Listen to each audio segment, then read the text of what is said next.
आज हम supreme court के एक बहुत ही लैंडमार्क जजमेंट के बारे में बात करने वाले हैं जो कि महिलाओं की प्रॉपर्टी के ऊपर है।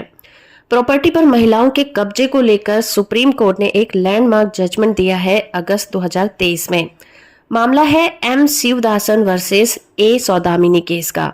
और इस केस में जो पेटिशनर और डिफेंडेंट हैं दोनों ही मर चुके हैं। उनके उत्तराधिकारियों के द्वारा ये केस कोर्ट में लाया गया था। जस्टिस सीटी रवि कुमार और जस्टिस सुधांशु धूलिया की बेंच इस केस की सुनवाई कर रही थी। सुप्रीम कोर्ट ने अपने इस अहम फैसले में ये कहा कि हिंदू उत्तराधिकार अधिनियम 1956 के सेक्शन 14 के तहत अगर कोई महिला प्रॉपर्टी पर अपना अधिकार का दावा करेगी तो प्रॉपर्टी पर उसका कब्जा भी होना जरूरी है। सेक्शन 14 हिंदू सक्सेशन एक्ट में कहा गया है कि एक हिंदू महिला की प्रॉपर्टी पूरी तरह से उसी की प्रॉपर्टी होती है। और सेक्शन 14 क्लॉज 1 में ये कहा गया है कि किसी भी महिला के पास कोई भी प्रॉपर्टी, चाहे वो इस एक्ट के पहले की हो या फिर बाद की हो, वो महिला उस प्रॉपर्टी की पूरी तरह से मालकिन होगी, उस पर सीमित अधिकार नहीं होंगे। इस मामले में केरल के ट्रायल कोर्ट, अपील कोर्ट और हाई कोर्ट ने एक ही साथ एक ही फैसले को माना था।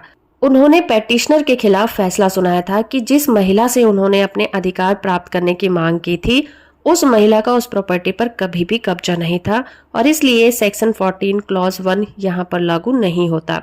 सुप्रीम कोर्ट ने Ram Vishal and another versus Jagannath and another case में अपने फैसले का हवाला दिया। इस केस में यह माना गया था कि 1956 के एक्ट सेक्शन 14 क्लॉज 1 के तहत दावा बनाए रखने के लिए उस प्रॉपर्टी पर कब्जा हुआ होना चाहिए, ये एक शर्त है। हिंदू महिला के पास न केवल प्रॉपर्टी पर मालिकाना हक होना चाहिए बल्कि उसने प्रॉपर्टी पर कब्जा भी किया हो। ये एक्विजिशन या तो विरासत के जरिए हो, पार्टीशन के जरिए हो, मेंटेनेंस से हो, गिफ्ट के जरिए हो या फिर ये सेल्फ एक्वायर्ड भी हो सकती है। सुप्रीम कोर्ट ने संविधान के आर्टिकल 136 के रिलेशन में कहा कि इस मामले में एसएलपी को इजाजत दे दी गई है, पर फिर भी अपीलकर्ताओं को ये दिखाना होगा कि पिछले ऑर्डर को क्यों पलटा जाए, कोई एक रीजन देना होगा।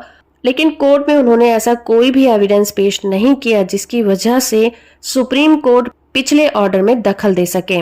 इसलिए इस केस में सुप्रीम कोर्ट ने ट्रायल कोर्ट के फैसले को ही बरकरार रखा और एसएलपी को खारिज कर दिया। वीडियो इन्फॉर्मेटिव है तो आप इसे लाइक, शेयर और चैनल को सब्सक्राइब करना बिल्कुल मत भूलिएगा।